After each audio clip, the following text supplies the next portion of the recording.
செந்தமிழின் தாய் வீடு மதுரை அல்லவா, அது தேசம் விட்டு போவதுதான் விந்தையல்லவா. செந்தமிழின் தாய் வீடு மதுரை அல்லவா, அது தேசம் விட்டு போவதுதான் விந்தையல்லவா.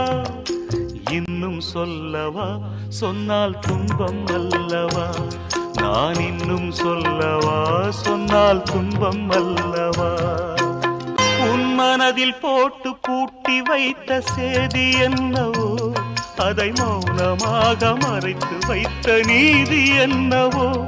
நீ நிலவு போல தேய்ந்து போக நெஞ்சம் தாங்குமா, உன் நிலைமை இன்று தெரிந்த பின்பும் கண்கள் தூங்குமா. இன்னும் சொல்லவா, சொன்னால் துன்பம் அல்லவா, நான் இன்னும் சொல்லவா, சொன்னால் துன்பம் அல்லவா.